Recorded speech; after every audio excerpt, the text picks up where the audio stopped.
السلام علیکم ورحمۃ اللہ وبرکاتہ۔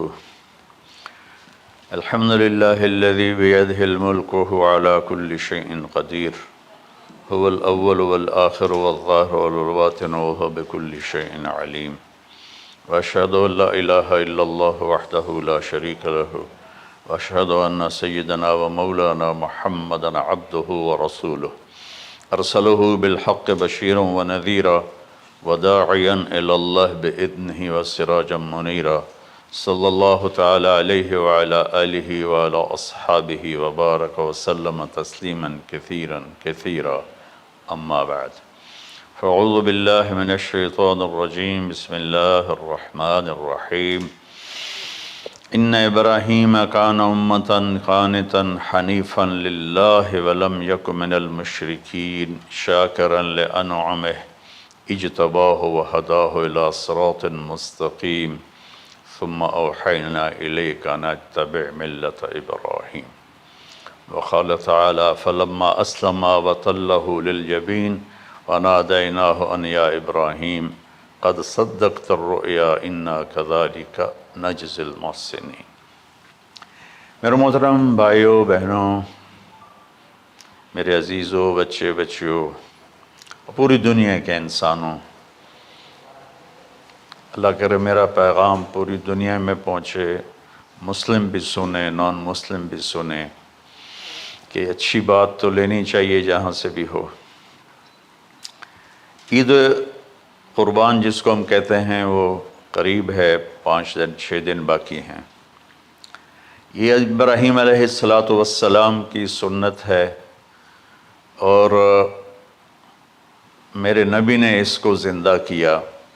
بیچ کے زمانوں میں یہ نہیں تھی، اس کو میرے نبی پاک صلی اللہ علیہ وسلم نے زندہ فرمایا، اور آپ اپنے عید کے موقع پر 2 جانور ذبح فرماتے تھے، 2 دمبے، ایک امت کے لیے اور ایک اپنے لیے۔ سبحان، ایک امت کے لیے ایک اپنے لیے۔ ابراہیم علیہ السلام سے یہ سلسلہ کیسے شروع ہوا؟ ابراہیم علیہ السلام کون ہیں، ان کی ہستی کیا ہے؟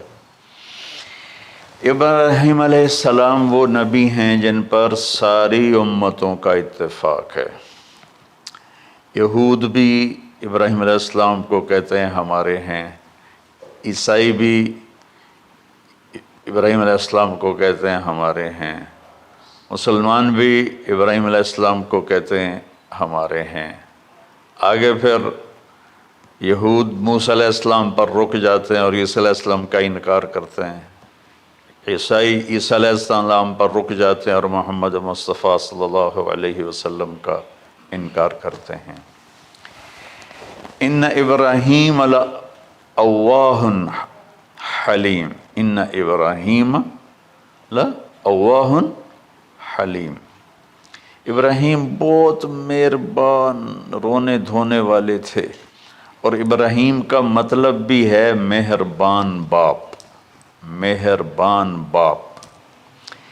ابراہیم علیہ السلام کی کہانی تو بہت لمبی ہے، اسے سنانے کے نہ مجھے سکت ہے، اور نہ ہی آگے جو ہم کاسٹ کرتے ہیں اس میں اتنی ہمت ہوتی ہے، تو ہم شروع ہی کرتے ہیں کہ ابراہیم علیہ السلام سے اللہ نے اپنے بچے کی قربانی کیسے لی، پیچھے سارے واقعات کو چھوڑ کر۔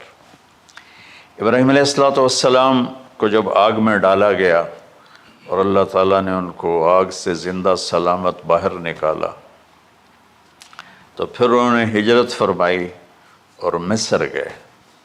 مصر کا جو بادشاہ تھا وہ ہر آنے والی عورت کو زبردستی 1 رات اپنے کمرے میں رکھتا تھا، تو اس نے حضرت سارہ علیہ السلام کو بھی قبضہ کر کے اپنے کمرے میں رکھا۔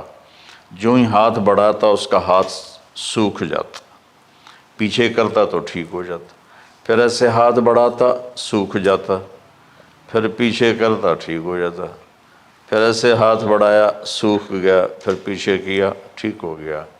تو اس نے کہا یہ تو کوئی اور ہی بات ہے، تو اس نے اپنی بیٹی حضرت ہاجرہ وہ ان ابراہیم علیہ السلام کے نکاح میں دے دی۔ ابراہیم علیہ السلام اس وقت 70 سے اوپر جا چکے تھے اور حضرت ہاجرہ 22 سال کی تھی۔ یہ 3 افراد کا قافلہ ہجرت کر کے فلسطین پہنچا، اور ابراہیم علیہ السلام کی عمر گزر گئی۔ رب ہب لی من الصالحین، یا اللہ کوئی نیک بچہ دے، یا اللہ کوئی نیک بچہ دے۔ اولاد کا نیک ہونا ضروری ہے، ڈاکٹر بنے، انجینئر بنے، عالم بنے، مفتی بنے، ان میں سے کوئی چیز ضروری نہیں، اولاد کا نیک ہونا ضروری ہے، اور اس کے لیے والدین کو ٹائم دینا پڑے گا، والدین کو محبت دینی پڑے گی، والدین کو گود دینی پڑے گی، والدین کو شفقت دینی پڑے گی، ورنہ اولاد اور ماں باپ 2 کنارے بن جائیں گے۔ کچھ تقریباً 84 سال کی عمر میں اللہ تعالیٰ نے حضرت ہاجرہ سے بیٹا دیا، سارہ کی بجائے ہاجرہ سے بیٹا دیا۔ حضرت اللہ کی حکمت تھی، اللہ بھی یہی چاہ رہے تھے، تو حضرت سارہ کو بڑی تکلیف ہونے لگی، کہنے کہ اس بچے کو مجھ سے دور کرو، اس بچے کو مجھ سے دور کرو، میں دیکھ نہیں سکتی۔ تو جبریل آئے کہ اللہ تعالیٰ بھی فرما رہے ہیں کہ اسے یہاں سے دور کرو، کہ کہاں لے جاؤں؟ کہ یہ ہم بتائیں گے کہاں لے جانا ہے۔ تو جبریل انسانی شکل میں اونٹ پہ سوار ہو کر تشریف لائے، اور پیچھے حضرت ابراہیم علیہ السلام اپنی اونٹنی پر، بچہ بیگم، اور آگے جبریل رہبر کے طور پر۔ فلسطین سرسبز ہے، کہیں خشک ہے، لیکن پانی ہے، اچھی آبادی ہے۔ چلتے چلتے چلتے چلتے 1 مہینہ کا سفر کرنے کے بعد جب وہ علاقہ شروع ہوا جہاں کالے پہاڑ، کالے پتھر، کوئی پتا نہیں سبزے کا اور کوئی نشان نہیں پانی کا، وہاں سے چلتے چلتے چلتے 4 پہاڑوں کے اندر ایک وادی سی آئی۔ جب وہاں پہنچے تو جبریل کہنے لگے اللہ کے نبی یہاں ہاجرہ اور اسماعیل کو چھوڑ دیں۔ جب وہ آگ میں جا رہے تھے نا ابراہیم علیہ السلام، تو ایک لفظ نہیں بولے، بس نے کہا حسبی اللہ و نعم الوکیل۔ لیکن جب جبریل نے کہا یہاں چھوڑ دیں تو ایک دم بولے یہاں کیسے چھوڑ دوں، یہاں تو کچھ بھی نہیں ہے، یہ کیسے رہیں گے؟ کہ یہ آپ کے رب کی منشا ہے، یہاں اللہ کا گھر بنے گا، یہاں اس بچے کی نسل سے ایک آخری نبی پیدا ہوگا جو پورے عالم کو روشن کرے گا، آپ چھوڑ دیں۔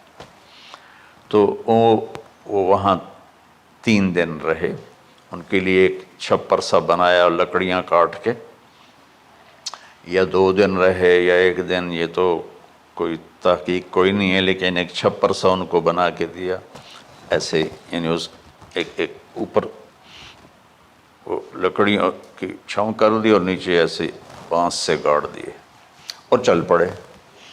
تو حضرت ہاجرہ فرمانے لگے آپ کہاں جا رہے ہیں؟ اتنا بڑا امتحان تھا کہ جواب نہیں دینا، بس چپ کر کے چلو۔ انہوں نے پھر پوچھا آپ مجھے چھوڑ کے کیوں جا رہے ہیں؟ آگے سے خاموشی۔ چلتے چلتے 3 میل تک وہ اس طرح چلی۔ جب وہ کدئی پہنچیں تو اس وقت ان کو خیال آیا یہ اللہ کے نبی ہیں، کہیں ان کو اللہ نے نہ کہا۔ تو ان کا اللہ امرک، کیا آپ کو اللہ نے کہا کہ مجھے چھوڑ دیں؟ کہنے لگے ہاں، یوں کیا۔ ایک دم ایک نئی ہاجرہ نے جنم لیا، کہ اذن، یوں گردن، اذن لن یضیعنا اللہ، جاؤ پھر میرا اللہ مجھے ضائع نہیں کرے گا۔ ابراہیم علیہ السلام بوجھل دل کے ساتھ پیدل چل رہے تھے، دونوں میاں بیوی اونٹنی پہ سوار ہوئے، اور وہ اپنے بچے کو گود میں لے کر ایسے کھڑی ان کو دیکھ رہے تھے۔ یہ کوئی مہینے کے لیے نہیں جا رہے تھے، پتہ نہیں ہے کب واپس آئیں۔ اج دے وچھڑے قد ملن گے، جانے رب رحمان۔ دیکھتی رہیں۔ پھر انہیں ایسے پہاڑی کے اوپر چڑھے کہ اونٹ نیچے اتری، تو پھر انہوں نے منہ موڑا اور واپس اس وادی کی طرف چلیں۔ کیا وقت تھا، صبح تھی، شام تھی۔ جو ابراہیم علیہ السلام غائب ہوئے تو ایک دم آپ نے اونٹنی کا منہ موڑا ادھر ہی اور کہا ربنا انی اسکنت من ذریت بواد غیر ذی زرع ربنا لیقیموا الصلاۃ۔ کیا درد ہے! آپ اندازہ لگاؤ، ایک آدمی کو 84 سال کی عمر میں بیٹا ملے اور پھر اسے ایسے جنگل بیابان میں چھوڑ دیا جائے، تو ان کے دل پہ کیا بیت رہی ہوگی۔ یہ اس دعا میں وہ درد ہے جو میرے بھی آنسو نکل رہے ہیں۔ ان کو 3 دفعہ قصہ سنا چکا۔ اے اللہ، تیرے ہی کہنے پر، تو جو میرا رب ہے، یا اللہ نہیں کہا، اللہم نہیں کہا، ربنا، یا اللہ تو تو مہربان ہے، اس میں بھی کوئی تیری مہربانی ہوگی، تیری محبت ہوگی، تیری شفقت ہوگی۔ انی اسکنت من ذریت، میں نے چھوڑ دیا اپنی اولاد کو، یا اللہ میں نے وہاں چھوڑا جہاں نہ پتہ ہے، نہ دانہ ہے، نہ پانی ہے، تو جان اور یہ جانے۔ اس درد بھری دعا نے عرش کو بھی ہلا دیا تھا، اور آپ نے منہ موڑا۔ اس باپ کو سوچو جو ہر قدم پہ اپنے معصوم بچے سے دور ہو رہا ہے، اور اس ماں کو سوچو جو ہر قدم پہ اپنے خامن سے دور ہو رہی ہے۔ ابراہیم کی منزل تو آگے گھر ہے، 2 بیویاں اور ہیں، ادھر تو پتھروں کے ساتھ دوستی ہے۔ جب ہاجر، میں ایک دفعہ میں ایسے سوچ میں بیٹھا، میں اتنا رویا۔ میں نے کہا جب وہ ہماری ماں ہاجرہ وہاں اکیلی بیٹھی ہوگی، وہ چاروں طرف اونچے اونچے پہاڑ تھے، اور اندر بیٹھنے والے کو باہر کا پتہ نہیں، باہر والے کو اندر کا پتہ نہیں۔ تو شام ڈھلی ہوگی تو اندھیری رات نے کیا ظلم ڈھایا ہوگا، کالے پہاڑوں کا اندھیرا، اندھیری رات کا اندھیرا۔ تارے بھی حیران ہوں گے، یہ کون بی بی بیٹھی ہوئی ہے۔ ستارے روزانہ ہی نکلتے تھے، لیکن آج وہ ایک نیا تماشا دیکھ رہے ہیں کہ ایک معصوم شہزادی ایک معصوم بچے کو گود میں لے کے بیٹھی ہے، کون اسے یہاں چھوڑے۔ چاندنی رات ہی تو چاند بھی حیران ہو رہا ہوگا، یہ کیا ہو رہا ہے، یہ کیا ہو رہا ہے، یہ کیا ہو رہا ہے۔ اور وہ تنہا جان آسمان کو دیکھتی ہوگی، یا اللہ یہ میرے ساتھ کیا ہوگی۔ وہ رات کیسی، پہلی رات کیسی گزری ہوگی حضرت ہاجرہ پر۔ یہ ہمارے تبلیغ والے 3 دن کے لیے جاتے ہیں، بیویاں شور مچا دیتی ہیں، چھوڑ کے جاندے پہ وہ، چھوڑ کے جاندے پہ۔ اس ہاجرہ کو سوچو جس پر اندھیری رات تھی، اور اسے کچھ پتہ نہیں تھا میرے ساتھ کیا ہونے والا ہے۔ جب دن چڑھا تو سورج نے دیکھ کر اس کی آنکھیں پھٹ گئیں کہ یہ کیا ہے۔ وہ تو کسی پہ رحم نہیں کرتا، اس کی آگ نے پتھروں کو تپایا، میری ماں ہاجرہ کے چھپر کو تپایا اور تڑپا کے رکھ دیا۔ ایک چھوٹا سی مشکیزہ تھا پانی کا، اس سے گھونٹ گھونٹ پی کے ان کے منہ میں بھی ڈال رہی تھی۔ اس مشکیزے پر 3 دن گزرے، پانی ختم ہو گیا۔ ہم 92 کے حج میں پھنس گئے مزدلفہ سے پہلے تو ہماری بس میں پانی کوئی نہیں تھا. جو اس وقت ہمارا حال ہو، ہمیں پتہ تھا 2-4 گھنٹے کے بعد پانی ہے، لیکن جو اس وقت بچے بھی تھے، چیخ و پکار تھی. ہاجرہ کی چیخیں کون سن رہا تھا؟ اور ادھر اسماعیل کی دھاڑ دھاڑ شروع ہو گئی، پیاس کی وجہ سے، بھوک کی وجہ سے. بے بس ماں دیکھ رہی ہے، میں کیا کروں؟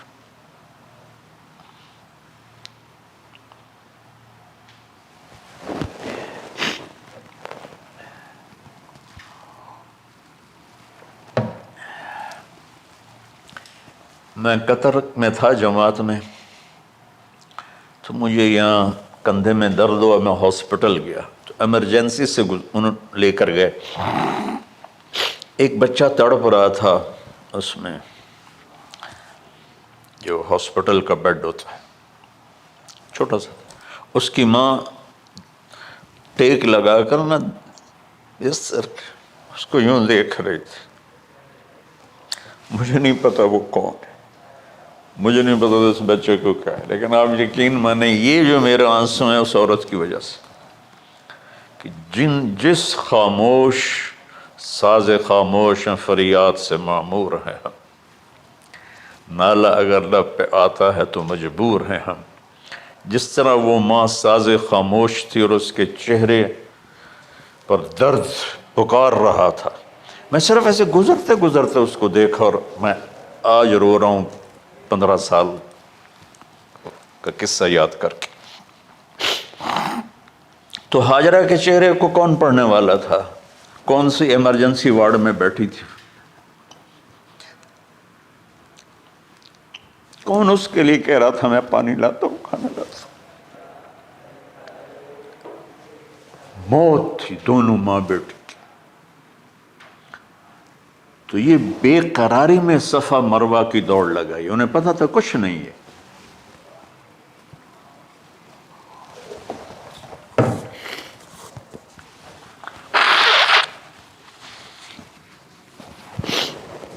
انہیں معلوم تھا کچھ نہیں ہے، لیکن وہ اس کو تڑپتے دیکھ نہیں پا رہے. وہ بھاگیں، صفا پہ چڑھی، ادھر دیکھ ادھر دیکھ، ابھا دیکھاں لمحہ دیکھاں، ڈٹھی دل کو دیواں ٹیکاں، سجن مل سم کے مر پوساں. یہ ہماری سرائکی کا شاعری ہے.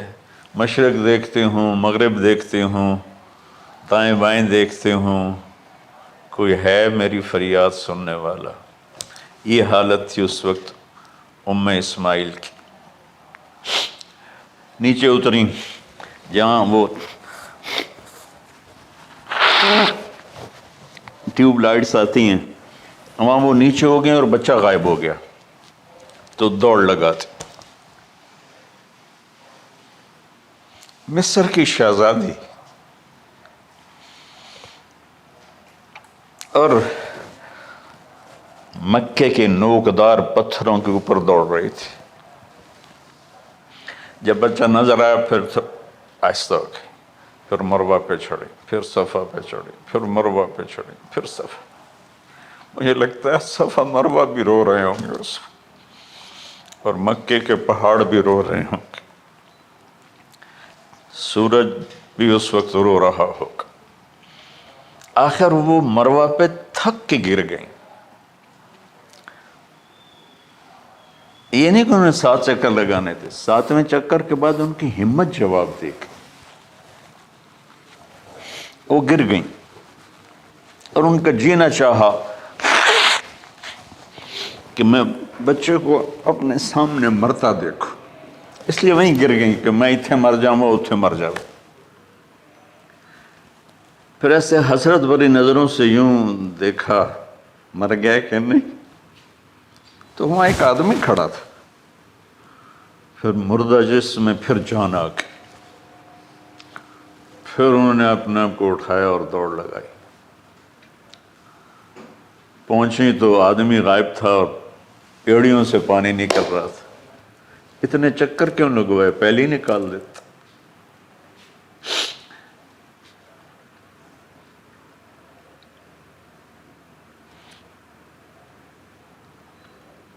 عاشق ہوں میں عشق کماں میں، دل رکھیں وانگ پہاڑاں ہو، سہ صدیاں ہزار غلامیں کر جانے باغ بہاراں ہو، منصور جے چک سولی دتے جڑے واقف کل اسراراں ہو، سجدیں سر چائیں نہ باہو توڑے کافر کہیں ہزاراں ہو، عاشق سوئی حقیقی جڑا قتل معشوق دے مننے، سر نو جوڑے تے مکھ نہ موڑے بھامیں 100 تلواراں کھنے، سچا عشق حسین علی دا باہو سر دتے تے راز نہ بن۔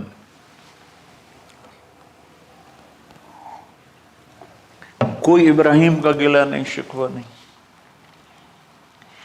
یہ 7 چکر اور تڑپ اور درد، اس کے بعد پانی کیوں نکالا؟ پہلے کیوں نہیں نکالا؟ کہ عشق کا راستہ ہی ہے۔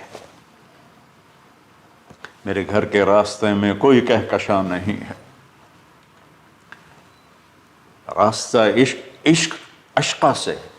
اشقا کہتے ہیں آکاس بیل جو درخت کو چمڑ جاتی پیلی، تو وہ درخت اس کا ایسا عاشق ہوتا ہے، سب کچھ اس کو کھلا کے خود خوش ہو کے جل کے بالن بن جاتا ہے۔ اس سے اشقا ہے کہ عشق ایسی چیز ہے، عشق تے آتش ڈوہیں برابر اتے عشق دا تاؤ تے کھیڑا، آتش ساڑے کخ تے کنیرا، عشق ساڑے دل جڑا۔ خواجہ غلام فرید صاحب کی شاعری سنا رہا ہوں کہ عشق میں بھی آگ ہے اور لکڑی میں بھی آگ ہے۔ لکڑی کی آگ خس و خاشاک کو جلاتی ہے اور عشق کی آگ دل کو جلا کے برباد کر دیتی ہے۔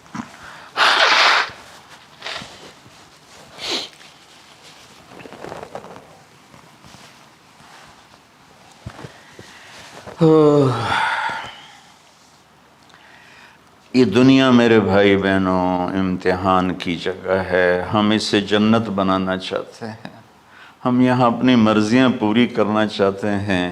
اللہ کی قسم، اللہ کی قسم، اللہ کی قسم، جس نے اپنی مرضی پہ چلنا شروع کیا وہ تباہ ہو گیا، جو اللہ رسول کی غلامی کے دائرے میں آیا وہ کامیاب ہو گیا۔ دیکھا تو پانی ابل رہا ہے، ابل رہا ہے، ابل رہا ہے، فوارے مار رہا ہے۔ تو اس وقت عبرانی لینگویج تھی تو ان کا زمزم زمزم، ٹھہر جا ٹھہر جا ٹھہر جا۔ وہ نیچے زور، اللہ کو بھی یہی منظور تھا، وہ نیچے زور۔ میرے نبی نے فرمایا اگر میری ماں زمزم نہ کہتی تو پورے عرب کو یہ پانی سیراب کر دیتا۔ اور آپ حیران ہوں گے، آج کل تو بہت زیادہ ایڈوانس ہے سائنس، تو سعودی گورنمنٹ نے کہ یہ اس کا سورس کیا ہے، یہ پانی کہاں سے آ رہا ہے، طائف تک ساری زمین کو کھنگالا، کوئی اس کا پیچھے سے لنک نہیں ہے۔ کہیں چشمہ ہوتا ہے نا تو پیچھے لنک ہوتا ہے، کہیں سے پانی نکل ہوتا ہے پیچھے سے لنک ہوتا ہے۔ زمزم کا کوئی لنک نہیں۔ جو ہی موٹر چلاتے ہیں تو 8-9 جھرنے ہیں سوراخ، وہاں سے پانی ابل ابل کے آنا شروع ہو جاتا، اور جو ہی موٹر بند کرتے تو وہ جھرنوں کا پانی بند ہو جاتا۔ اس میں نہ مچھر ہے، نہ اس میں کوئی کیڑا ہے، نہ کوئی مکوڑا ہے، پاک صاف پانی، زمزم زمزم۔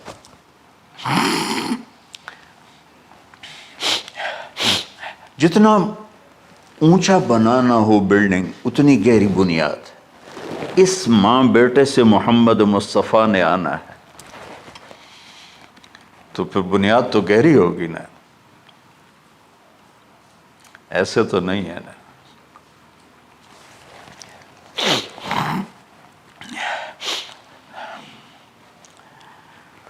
تو چونکہ محمد مصطفیٰ صلی اللہ علیہ وسلم کو اس بچے اور اس ماں سے اللہ نے وجود دینا، پیچھے ابراہیم والد ہیں دینا، ابراہیم علیہ السلام کی نسل میں 4000 انبیاء آئے، بنو اسرائیل میں 4000 اور حضرت اسماعیل علیہ السلام کا ایک ہی جو 1.25 لاکھ پہ بھاری نہیں ہے بلکہ کل کائنات پہ بھاری ہے اللہ کے بعد۔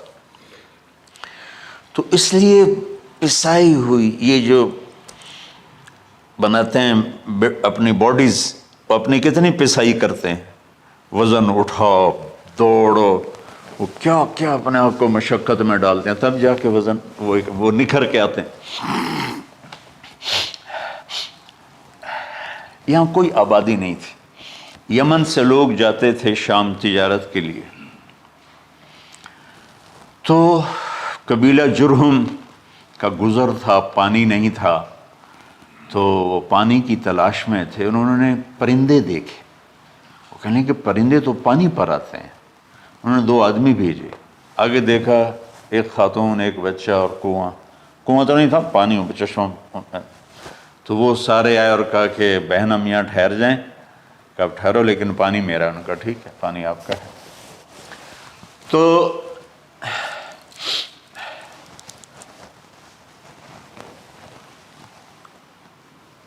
ایک سال کے بعد اجازت ملی، جاؤ مل کے آؤ، مل کے آؤ۔ جس گھاٹی سے ابراہیم کو جدا کیا تھا اس پر کتنی دفعہ حضرت ہاجرہ کی نظر پڑتی ہوگی،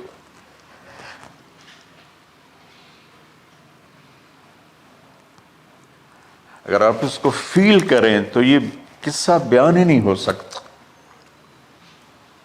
بس رونا ہی پڑے گا۔ اور خاص طور پر آج کے دور میں جب کوئی اللہ کو کی ماننے کے لیے تیار ہی نہیں ہے، کوئی جہنم سے ڈرنے کے لیے تیار نہیں، کوئی جنت کی طلبگار نہیں۔ 1 سال کے بعد اونٹنی کا سر نظر آیا تو دل اچھل کے آسمان کو جا لگا کہ میری آنکھوں کی ٹھنڈک آ گئی، میرے سر کا سایہ آ گیا، میرے بیٹے کی چھاؤں آیا۔ وہ اونٹنی بٹھائی، کہا تشریف لائیے، کہنے لگے اترنے کا حکم نہیں ہے، صرف ملاقات۔ نہ آتے صبر آیا ہوا تھا، صبر توڑ کے پھر جا رہے ہیں، تو اف نہیں کی، آہ نہ کر لبوں کو سی، زخم پہ زخم کھا کے جی، اپنے جگر کا لہو پی، آہ نہ کر لبوں کو سی، عشق ہے دل لگی نہیں، سینے پہ تیر کھائے جا، آگے قدم بڑھائے جا، یعنی زبان حال سے کہہ دے اس کے ہاں ستائے جا۔ کوئی شکوہ گلا نہیں ہے، یہ کیا ملنا ہے، نہ آتے وہیں بیٹھے رہتے۔ کہنے لگے اچھا بچہ گود میں دے دو، سینے سے لگا پیار کی، بہتے آنسو بچے کے رخسار پہ گرے، بچوں کو پتہ نہیں کون ہے۔ کہنے لگی اجازت ہے آپ کا سر دھو دوں، منہ دھو دوں، پاؤں دھو دوں، ہاتھ دھو دوں، یہ پانی پاک ملا ہے، ٹھیک ہے واپس۔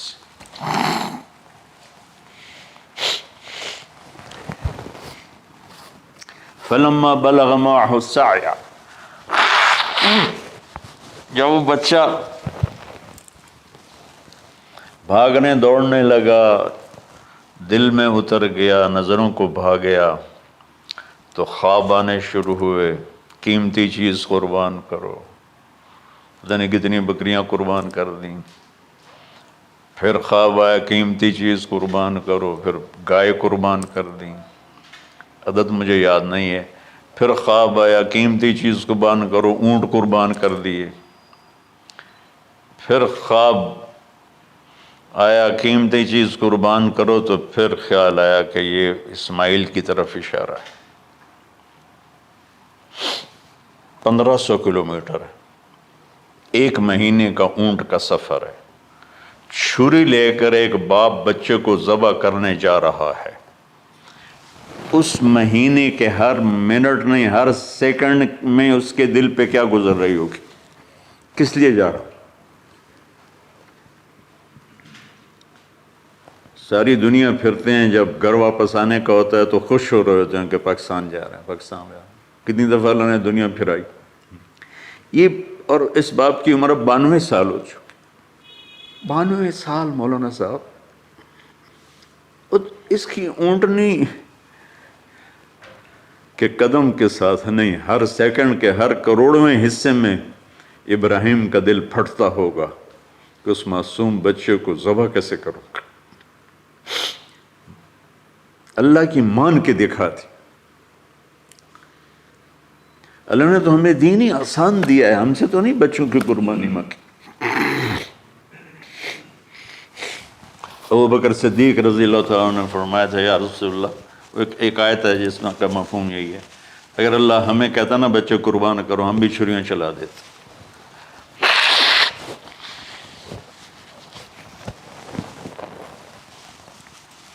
تو میں اس تصور میں جب ڈوبتا ہوں میں رونا شروع کر دیتا۔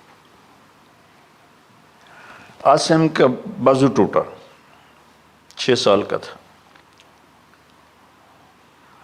اس کو جوڑ رہے تھے تو اس کی چیخیں نہیں کر رہی تھی، میں باہر نکل گیا، مجھ سے چیخیں سنی نہیں گئی، حالانکہ اس کا علاج کرنے کے لیے کر رہے تھے۔ اور یہ 92 سال کی ہستی بڑھاپے میں 1 مہینے کی اذیت برداشت کرتے ہوئے جا رہے ہیں کہ بیٹا ذبح کرنا ہے، بیٹا ذبح کرنا ہے، بیٹا ذبح کرنا ہے۔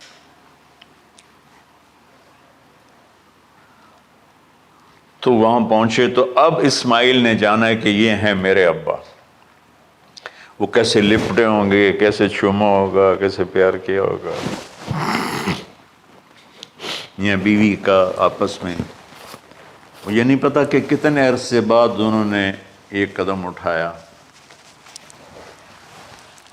لیکن کہا کہ بچوں کو تیار کرو، میں اس کو سیر کرانے لے جا رہا ہوں۔ بڑی خوش ہوئی، ماں بھی بچہ بھی اچھل رہا ہے،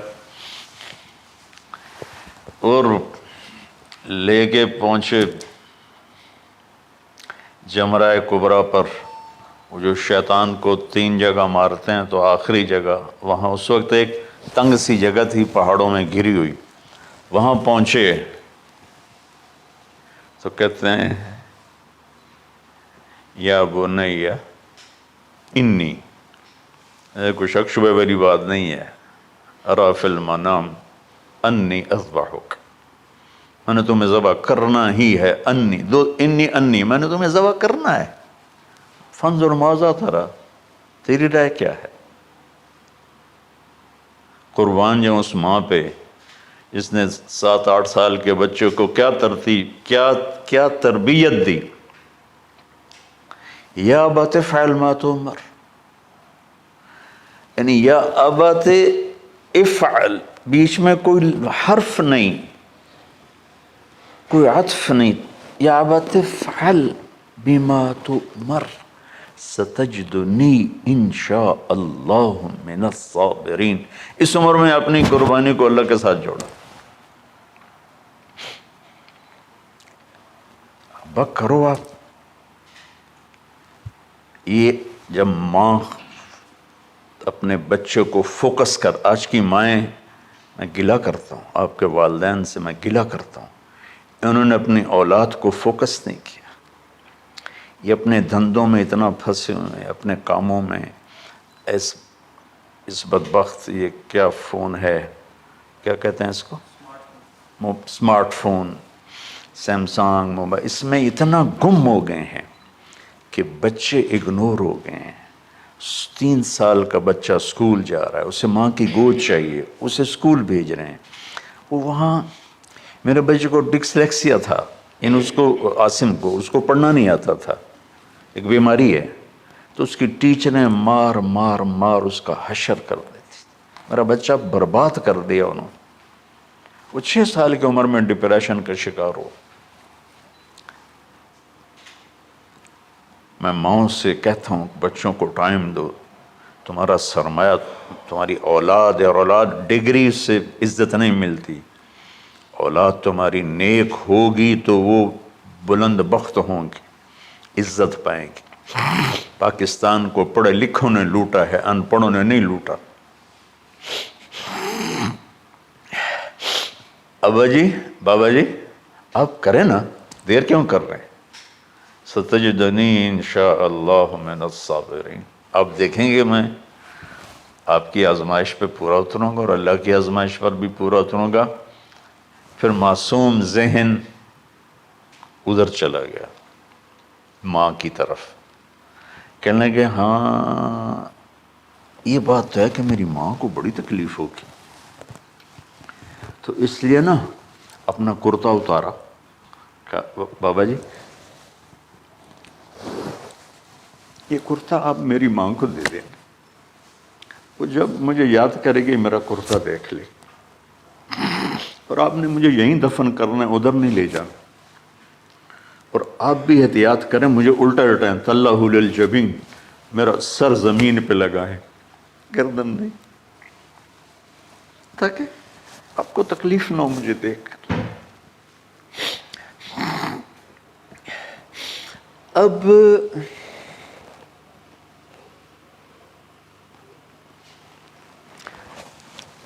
میں تو مرغی ذبح ہو رہی ہوں نا تو اس کو تڑپتے نہیں دیکھ سکتا۔ قربانی کے لیے مفتی صاحبان کہتے ہیں کہ اوپر کھڑا ہونا چاہیے، خود کرے یا اوپر کھڑا ہو، میں نہیں کھڑا ہو سکتا۔ جانور جب تڑپتا ہے تو مجھے کچھ ہونے لگتا، تو میں بچوں کو بھیجتا ہوں جاؤ قربانی پہ کھڑے ہو۔ جیسے ابراہیم علیہ السلام کا تصور کر کے میری چیخیں نکل کہ انہوں نے جب ان کی کمر پہ گوڈا رکھا ہوگا یوں کر کے، ہاتھ باندھے، پاؤں باندھے، اور سر کے بال یوں اٹھا کے یہاں لائے ہوں گے سر کو، اور چھری یہاں رکھی ہوگی، کیا کیفیت؟ تو یوں آسمان کو دیکھ کر کہ یا اللہ کیا تم مجھ سے ناراض ہو گیا کہ میرے دل میں اسماعیل زیادہ اتر گیا ہے؟ یا اللہ ایسا کبھی نہیں ہے، یا اللہ یا میرا کوئی امتحان تو لے رہا ہے، یا اللہ تیرے اوپر سب کچھ قربان ہے، اور یوں چلائی، اور اللہ تعالیٰ نے چھری کی کیا حیثیت ہے، اس نے چلنے سے انکار کر دیا، پھر چلائے، پھر چلائے۔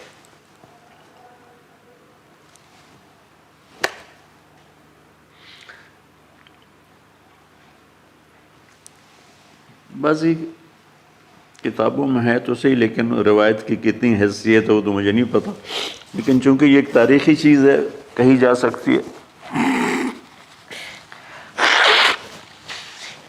کہتے ہیں پھر گئے اور چھری کو تیز کیا پتھر پر، تیز کر کے جب آئے نا اور بال پکڑے، آسمان کے فرشتے 2 دفعہ روئے ہیں انسانی تاریخ میں، آسمان کے فرشتے 2 دفعہ روئے ہیں انسانی تاریخ میں۔ ایک جب ابراہیم علیہ السلام نے ان کی کمر پہ اپنا گھٹنا رکھا کہ سر کے بال پکڑ اور چھری پکڑ کے یہ کہا یا اللہ تم مجھ سے ناراض ہو، تو آسمان کے فرشتوں کی چیخیں نکل گئی۔ اور ایک جب اللہ کے نبی کو طائف میں پتھر پڑے کہ اللہ من یشکو الیک ضعف قوتی، تو آسمان کے فرشتوں کی چیخیں نکل گئی۔ جب ہمارے نبی کو طائف والوں نے مارا اس پر، یہ 2 دفعہ آسمان کے سب فرشتے روئے۔ تو پھر اللہ نے کہا بس، نادیناہ ان یا ابراہیم قد صدقت الرؤیا انا کذلک نجزی المحسنین، ابراہیم تو پاس ہو گیا ہے۔ چھری چل گئی، اور آنکھوں پر تو پٹی تھی، چھری چل گئی، پٹی کھولی تو سامنے کبش تھا، دمبا اور اسماعیل اور جبریل کھڑے ہوئے تھے۔ اس جانور کی قربانی ایک علامت ہے، اس قربانی سے ایک پیغام ہے کہ اپنے غلط جذبات کو اللہ پر قربان کر دو۔ ہم سے اللہ نہیں کہہ رہا بچے قربان کرو، ہم سے کہہ رہا غلط جذبات قربان کرو۔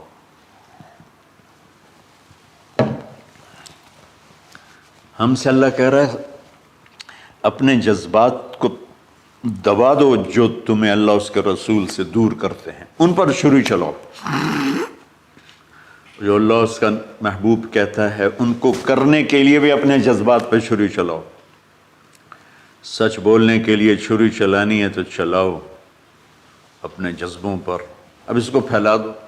ساری شریعت میں اللہ نے جو احل حلالا، جو اس نے کہا ہے یہ کرنا ہے اس کے لیے اپنے جذبات قربان کر دو، وحرم حراما، اور جو کہتا ہے نہیں کرنا اس کو چھوڑنے کے لیے اپنے جذبات قربان کر دو۔ تو یہ ہے قربانی کی اصل حقیقت۔ جانور دمبے ذبح کرنا تو اس کی ایک علامت ہے، اس کی ایک علامت ہے کہ ہم میرے نبی نے حج پر 63 اونٹ ذبح کی، اپنے ہاتھ سے ذبح کی، باقی 37 حضرت علی رضی اللہ تعالیٰ علیہ السلام نے ذبح کیے۔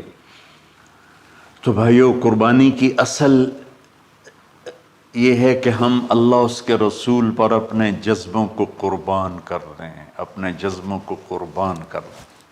مولانا ابوالکلام آزاد رحمۃ اللہ علیہ کا میں مضمون پڑھ رہا تھا اسی قربانی پر، تو انہوں نے فرمایا، انہوں نے لکھا، وہ خطابت اور قلم کے تو بادشاہ تھے، واقعی وہ ابوالکلام تھے۔ انہوں نے لکھا کہ اللہ نے چھری کے لیے چلنا طے کیا ہوا تھا، اللہ نے چھری کے لیے چلنا طے کیا ہوا تھا۔ جب اسماعیل کو لٹایا گیا تو اسماعیل کو کھینچ لیا، چھری کو روک دیا۔ جب میرے نبی کے والد کو حضرت عبد المطلب جب زمزم کا کنواں کھود رہے تھے تو باپ بیٹا تھے، حارث اور عبد المطلب، تو تھک کر کے ایک دن کہنے لگے، یا اللہ اگر تو مجھے 10 بیٹے دے گا نا تو میں ایک تیرے نام پہ قربان کروں گا۔ اللہ نے 15 دے دیے۔ جب وہ سارے جوان ہو گئے تو ان کو اکٹھا کیا، بچوں میں نے تو منت مانی تھی۔ تو انہوں نے کہا، ابا جان آپ جس پہ ہاتھ رکھیں گے ہم تیار ہیں، کیا اطاعت ہے۔ تو کہنے لگے نہیں، میں قرعہ ڈالوں گا، جو اس زمانے کا طریقہ تھا وہ تیروں کے ساتھ۔ تو حضرت عبداللہ کا قرعہ نکل آیا، حضرت عبداللہ سب سے زیادہ محبوب، تو انہوں نے ہاتھ پکڑا، چھرا اٹھایا۔ عمر بن عاص رضی اللہ عنہ کے والد عاص بن وائل ایک بہت بڑا کام کر گیا، وہ سامنے آ کے کھڑا ہو گیا، کہنے لگا یہ کام نہیں ہوگا۔ انہوں نے کہا یہ سردار کا بول ہے، کہا آگے بھی سردار کھڑا ہوا ہے، میں یہ ظلم نہیں ہونے دوں گا۔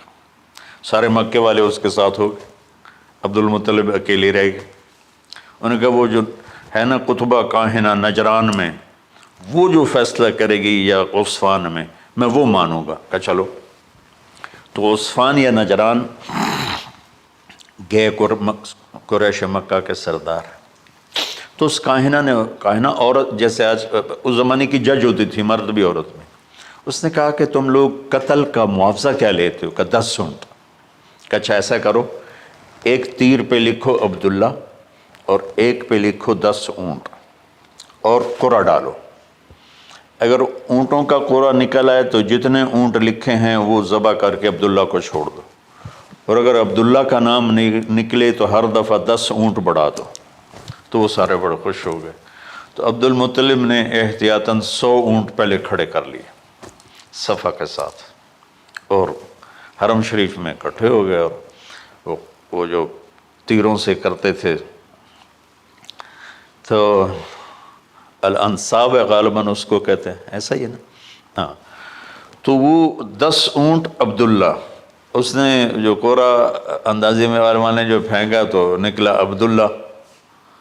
تو وہ 10 اونٹ اس نے پہلے الگ کھڑے کیے تھے تو 20 کر دیے، پھر قرعہ ڈالا تو عبداللہ، پھر 10 اور کر کے 30 کر دیے، پھر قرعہ ڈالا تو عبداللہ، پھر 10 اور کی تو 40 ہو گئے، پھر قرعہ ڈالا تو عبداللہ تو 50 ہو گئے، پھر قرعہ ڈالا تو عبداللہ تو 60 ہو گئے۔ مکے والوں کی آنکھیں پھٹنے لگی، پسینے آنے لگے۔ پھر قرعہ ڈالا عبداللہ تو 70 ہو گئے، 80 ہو گئے، 90 جب ہوئے تو سب کی آنکھیں باہر نکل آئیں کہ اب پیچھے تو اونٹ ہی ختم ہو گئے۔ تو پھر قرعہ ڈالا 100 پر تو نکلا 100 اونٹ۔ تو سب نے نعرے لگائے۔ تو عبد المطلب کہنے لگے نہیں میں ایک دفعہ اور کروں گا، کیا تو پھر 100 اونٹ، پھر سب نے نعرے لگائے، کہا نہیں میں ایک دفعہ اور کروں گا، پھر کیا تو 100 اونٹ۔ تو پھر عبد المطلب نے حضرت عبداللہ کو آزاد کیا، 100 اونٹ خود ذبح کیے۔ تو ابوالکلام آزاد رحمۃ اللہ علیہ فرماتے ہیں دوسری دفعہ وہ چھری چلنے لگی حضرت عبداللہ پر۔ ایک واقعہ بھی اس کے ساتھ عجیب ہے۔ آپ بازار میں جا رہے تھے حضرت عبداللہ، تو سامنے سے ایک نا پہلی کتابوں کی عالم عورت آ گئی۔ اس نے اسے دیکھا تو کہا عبداللہ تیری جان بچانے پہ 100 اونٹ ڈگے تھے نا؟ کہاں؟ کہ ایک رات میرے ساتھ گزار لے 100 اونٹ میں دوں گی۔ تو اس نے نور نبوت دیکھا یہاں، تو آپ نے کہا نہیں میں عزت دار ہوں، میں یہ کام تو نہیں کر سکتا۔ تو پھر فرمایا کہ اللہ نے اسماعیل کو نکالا، عبداللہ کو نکالا، لیکن چھری نے چلنا تھا۔ جب حسین کی باری آئی تو اللہ نے چھری کو کہا چلو، اور وہ کاٹتے چلی گئی۔ کیا جرم ہولی کی میرے نبی کی ساری نسل ذبح کی۔ کتنا کہا اذکرکم فی اہل بیت، اذکرکم فی اہل بیت، اذکرکم فی اہل بیت۔ صرف 60 سال بعد امت نے 89 سمیت 72 انسان ذبح کر دی، کہ جنازے بھی نہ پڑھنے تھے۔ اقبال نے کہا تھا نا قتل حسین اصل میں مرگ یزید ہے، اسلام زندہ ہوتا ہے ہر کربلا کے بعد۔ اللہ سے محبت کرو، اللہ کے نبی سے محبت کرو، اللہ کے نبی کے گھرانے سے محبت کرو، اللہ کے نبی کے صحابہ سے محبت کرو، اللہ کے نیک بندوں سے محبت کرو۔ عید قربان کا فلسفہ ہے اللہ اس کے رسول کی اطاعت پہ قربان ہو جانا۔ عید قربان کا فلسفہ ہے اللہ اس کے رسول کی اطاعت میں اپنے جذبات پہ چھری چلا دینا۔ عید قربان کا فلسفہ ہے اللہ اس کے رسول کی اطاعت کے سامنے گردن کو جھکا دینا، اور اس کے لیے جس بھی کڑے امتحان سے گزرنا۔ ہم اللہ نہ کرے ہم امتحان نہیں مانگتے، یا اللہ نہیں مانگتے، یا اللہ نہیں مانگتے، عافیت مانگ، عافیت مانگ۔ تو میرے بھائی بہنوں، ہم اللہ کی بارگاہ میں جھکے، ہم اللہ کی بارگاہ میں جھکے، اس کے رسول کی بارگاہ میں جھکے، تاکہ ہمارا یہ جہان بنے وہ جہان بنے۔